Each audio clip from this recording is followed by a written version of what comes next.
Good morning. Welcome to the conference. My name is Dan Levitt. I'm going to be moderating the session this morning. My apologies. I don't speak Polish.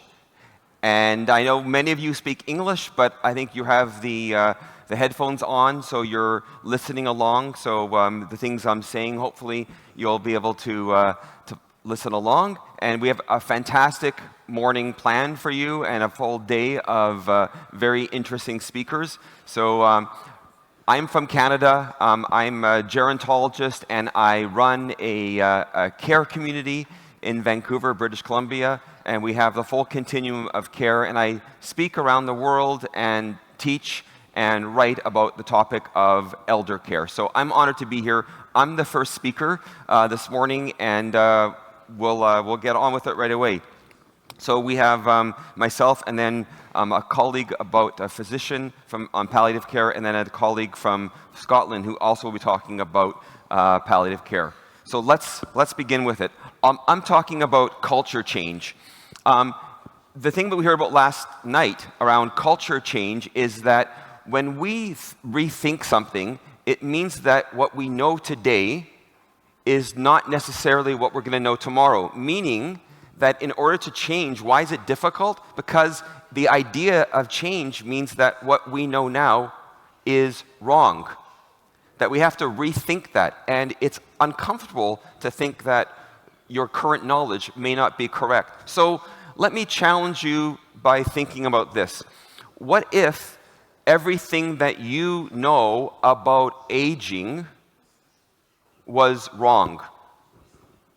What if we embraced aging like an award that we got every year? On your birthday, you celebrated it just like Iris Apfel does.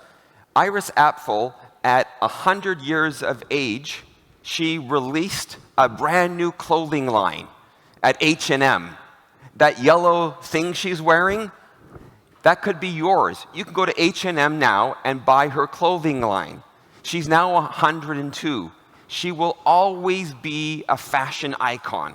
She hasn't changed at all. She continues to do this in her old age, as a centenarian. So if you were to live to be 100, what would you do on your 100th birthday? Would you have a new clothing line? Would you maybe go skydiving and jump out of an airplane?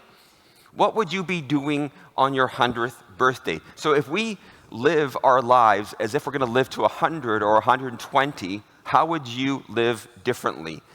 And how would you embrace aging and not be fearful of aging, not be ageist, the fear of aging, or gerontophobia, the fear of old people, but actually thought that aging was good? So that's our challenge today.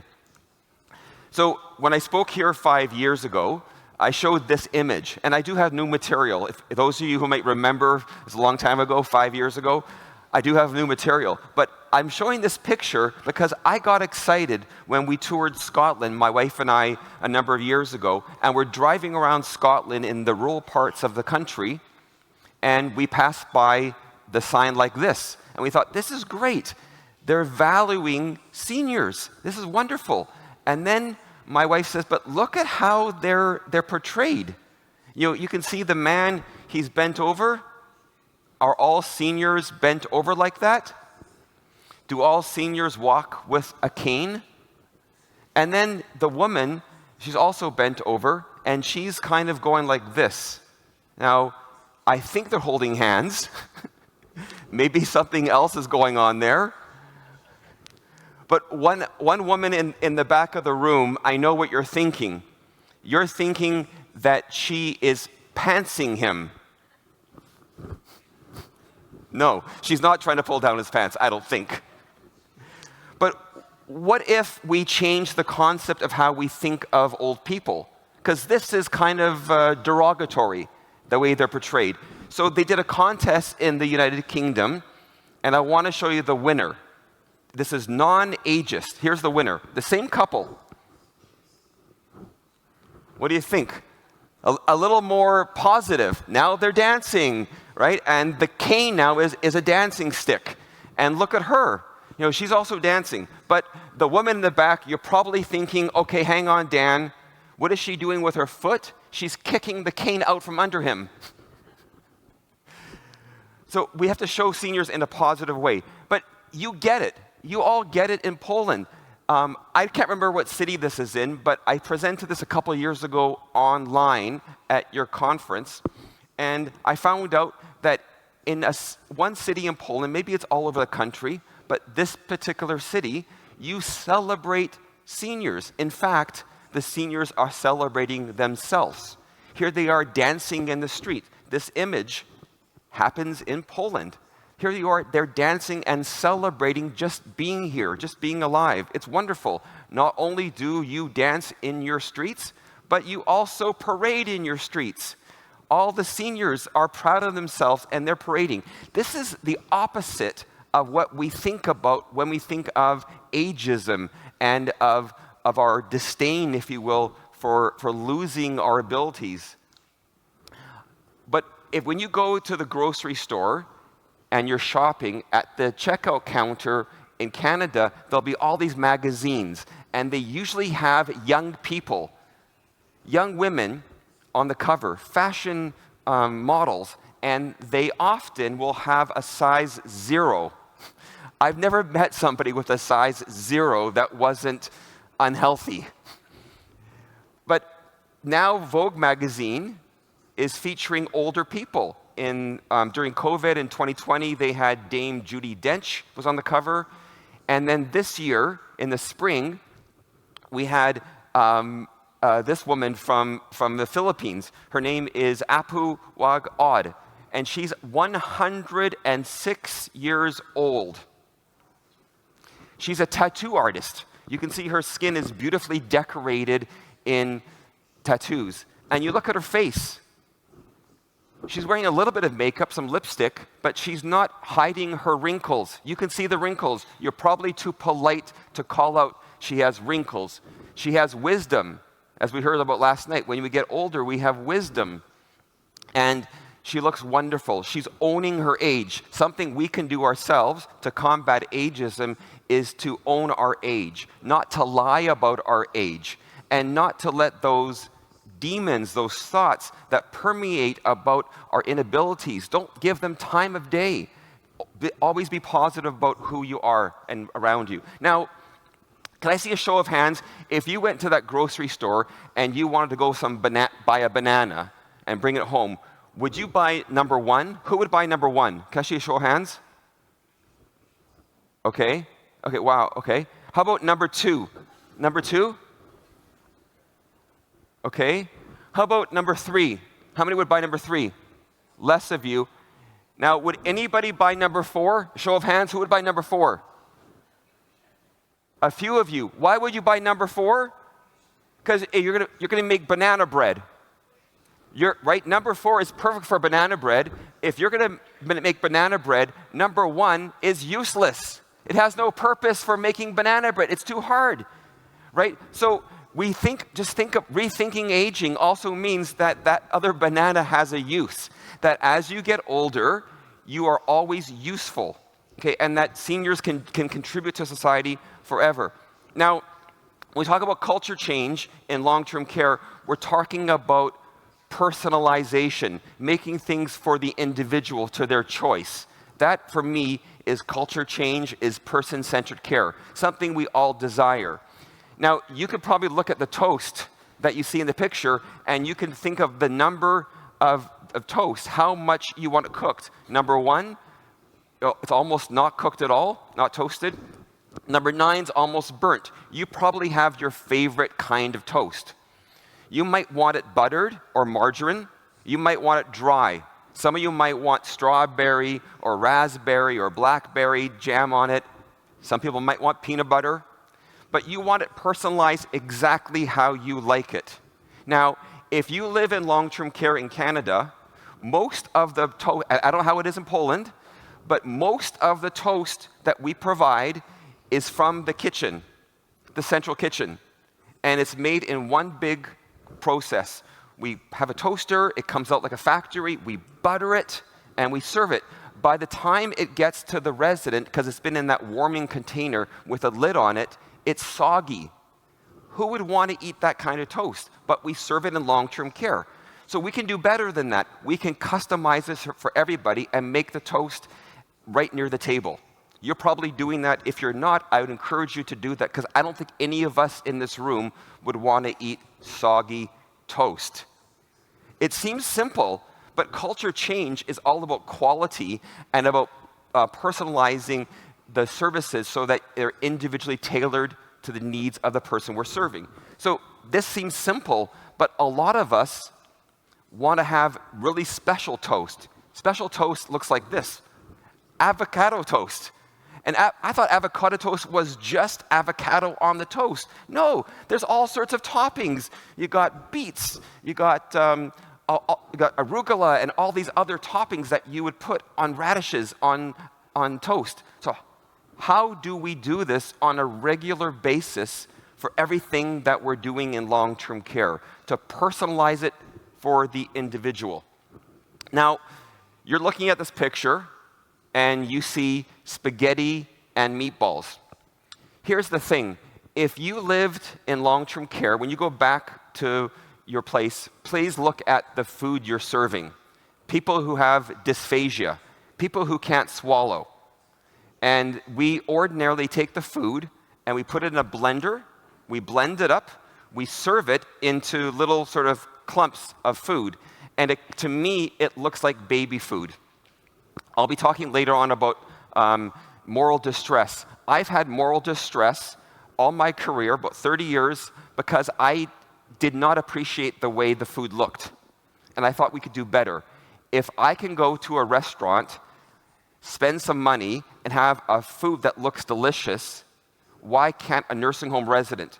So what we did was we said, we're not going to serve that kind of food anymore. We're never going to serve baby food to somebody in a nursing home because they can't swallow. Because they have what you have. If we went out for lunch today to a restaurant and you ordered something, you'll probably order something delicious, and I'll want what you have. It's called food envy. Do you ever have food envy? You wish you ordered what your friend ordered? So imagine if you had dysphagia and you're always looking at your table mate at the nursing home and they're eating something like this. You can't have it because you can't swallow. Here's what we did. We basically reformed the food. We pureed it, reformed it to look like the food it is. We're the first in Canada to do this, but you can do this too. This is all pureed. This is pureed spaghetti, and we pipe it in, like the pastry chef, we pipe in the noodles, and they fall apart. You take a fork to it, it falls apart. And you can see the meatballs are just scooped. So this is the revolutionary thing we should be doing, and here's the result. This is a Thanksgiving dinner, and you can see the turkey and the carrots, some potatoes, cranberry, and some Brussels sprouts that have been pureed, reformed. You can see the woman here. She looks like she's not eating that much usually, so now she's eating. She finished her plate of food. She's gaining weight, and look at the server. This is Krista. She's a housekeeper, but she wanted to serve residents, and she's engaged with the resident. She's not talking to the other colleagues. And we finally gave in Krista the tool she needs. How do you get people to gain weight and have nutritional? They actually have malnutrition, the opposite of nutrition, malnutrition because of dysphagia. So I think we can change things. Here's another example. There's a concept called the butterfly model. You might have heard of it, and it came out of the UK. This gentleman has some behavior challenges, wasn't eating well, so what did they do? They have him basically peel his own orange. It seems simple, but we don't really have staff time or have the patience or the resources. And I love this idea because if somebody in the middle of this room right now opened up an orange, we would all smell it. And if you haven't had breakfast or you haven't had some vitamin C for a while, you would just soak it up, that smell, and want a piece of that orange. Imagine what this is going through his mind. He has dementia, and he's eating, if you will, nursing home food, and now he gets to taste that fresh orange that he's peeling himself. And I love seeing culture change. I love seeing human touch. If you ask a resident in a nursing home, what do they miss? You have all those losses. just for a moment, think about all the things that we have that we take for granted in our lives. Imagine if you lost just about all those things, the things that give us a reason to get out of bed. You're now living in a nursing home, and the thing that you miss is human touch. Maybe your spouse or your children aren't there as much. Maybe your spouse or friends have passed on. And here you have a staff member beautifully, lovingly touching a resident, holding her hand, touching her face. This is the kind of thing that is perfect, I think, in long-term care. And then we can change the environment where we're living in. The space we're in here, this is magnificent. How do we make the nursing homes that look like hospitals, change them to look like a house? And we could do that in different ways. Here, all they've done is put murals and some fresh paint on the door. That's a sticker on a door that looks like a front door of a house. So we can do these things. Maybe you're already doing them to beautify your environment, change the floor around. Don't make it look like a hospital floor and all shiny. And even change the light fixtures so that we're not doing fluorescent tubes. We should have these places looking like a house. And then the activities. So when somebody has Alzheimer's or dementia, they're often walking around all the time, and you're chasing after them. And then why not give them a purpose? Give them something to do while they're doing it, so they feel good about themselves. And here it seems really simple, but we probably have lots of these kinds of baby carriages around, and it's much better to be doing this than to have kind of aimless wandering. So here he's given a purpose. It seems simple, but I think it's something we can all do. And then we all get excited about technology, and it seems far-fetched, almost science fiction, but one day we will have robots. Probably you've known about the company here for so many years, for decades, to think that all those products can be made by robots. We saw last night in the video. So how will we take that technology into long-term care? What will it look like? So we're still trying to figure that out, but it will happen, and it won't ever replace workers. We're always going to need workers. I don't imagine robots will ever replace the human touch and the emotional piece. So we got to figure this out. We did figure it out. You figured it out during COVID. We figured out how to communicate between families when they were locked out of our buildings because it was too dangerous for them to visit their family members. And we figured out a way of communicating through technology. And you can see her facial expression there. She's talking to her daughter for the first time in several weeks after we locked down the nursing home. And the expression on her face, there's no medication you could give her to make her feel that way. It's something that we all need. We're trialing some technology. This device here, this goes underneath the bed, and you put two of them on. One is kind of a dummy. The other is the actual sensor, and it produces information about the person sleeping. It will tell you all your biometric indicators, your heart rate, your sleep patterns, and even if you're getting out of bed to prevent falls. So this is technology we're trialing. We're not sure if we're going to buy it or not, but all these inventions we should be embracing and encouraging companies to bring them to market, because this is the kind of thing that will make jobs easier. By the way, I asked our head nurse, I said, if we have this technology and we know that the seniors, the residents, are having a good night's sleep, then the nursing staff won't have to do their rounds at night. Every hour we go check on the residents to make sure they're still there, they're still alive. So I said, we can stop doing that, right? She goes, no. We still have to do that. I said, why? Because we don't want the staff sleeping at night. So a few more things about culture change. How do we keep families engaged? This is my neighbor, Ken. This is Ken, his son's name is Paul. That's their wedding picture. When they got married to his wife, Maureen, when they got married, they made a vow. If you're married, you made a vow to your spouse in sickness and in health. And I asked him, I said, Ken, it looks like Maureen's ready to move into a nursing home. I can help you. And he says, I made a vow to her. I'm going to keep her at home as long as possible. And she moved in the day that they shut down the nursing home. He couldn't visit her anymore. and it was heartbreaking to see. She has advanced dementia, vascular dementia, but she's still continues to play the piano. One song she plays Somewhere Over the Rainbow. It's a beautiful love story of his dedication to her, and he visits her and feeds her. He's a dentist. He makes sure her teeth are cleaned and brushed. If you've seen this movie, The Father, it's a great movie showing with Anthony Hopkins and Olivia Colman. He has Alzheimer's disease, lives at home in his apartment, and he's refusing to leave. And you think about the agency, the willpower, and the fear of long-term care. So he wants to stay at home as long as possible, and it's a great movie to watch. You actually feel like you're going through dementia like he is.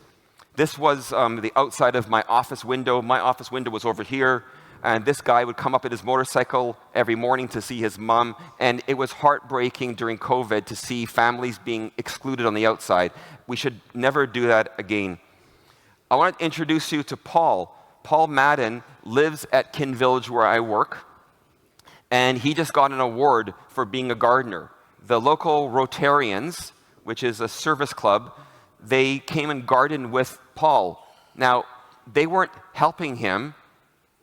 He was he is the director of our garden, and he was directing these volunteers of how to garden and what to do. And he lives in the care home. So I don't think of him as being a patient or a resident. I think of him as being Paul. I call him Paul. And he's a father. His son comes visit all the time. And he understands construction, so he's given me some advice about that. So we're valuing him and valuing all the people who live there as they always have. A few examples of environments that are, I think, revolutionary to long-term care. This is called a greenhouse. You may have heard of it. It's a Bill Thomas concept from the Eden Alternative. And what we do here is we build a nursing home to feel and look like a house. Purpose-built, 12 people living together. They get to choose what they do and how they do it. And in this case, this boy, he slept overnight. That's his great-grandma in the chair, and on the right side, that's his grandma. And you think about taking a picture today in the long-term care. Can you imagine somebody lying on the floor? You've probably heard of De Hogaway in the Netherlands. What's innovative about the dementia village there is that this woman who has advanced dementia, she's going grocery shopping in the store inside the dementia village, and she's buying the groceries for her house for the day. And that in her basket is their lunch, dinner, and breakfast the next day. So there's no central kitchen. That's really revolutionary. What they did is pretty simple. They took the storage room, and converted that into a grocery store. In Vancouver, we have our first dementia village, and I'm showing you this mainly because it looks like houses. It doesn't look like a hospital. Unfortunately, we're building in Canada, a lot of nursing homes, new ones, next to the hospital style, to prevent COVID and infection control. But I think we have to rethink all of this and kind of have that conversation about what should these buildings look like. Some people are afraid of old people, I was mentioning earlier, and I'm certainly not afraid of old people, and I don't think any of you are either, but what if they wanted to build a nursing home across the street from you, in your backyard? This is true. And way up in the top there is my house, one of those white boxes. That's where we live. And we decided as a family that we were going to support this brand new care community. So my dad and I both spoke to the city council advocating for this, because we're happy to have it in our backyard. This is KinVillage, just showing you an example of how we can have these places in the middle of the town, not pushed out in the countryside away from everything. This is around Lake Constance. Schiefta Lübbenau has a great community right around in Germany. They're in Austria and in Switzerland, and I think all over Europe. And what is remarkable here is the nursing home here is across from the co-op housing. People in the co-op housing volunteer in the nursing home, and it's right in the middle of town. This is my town, Vancouver. If you come to Vancouver, please come visit. This is Kerrisdale. My goal successful aging, my plan is to be this guy sitting there on that park bench. For me, that would be what I'm imagining doing. This is where I grew up, and this is where I want to spend the rest of my life.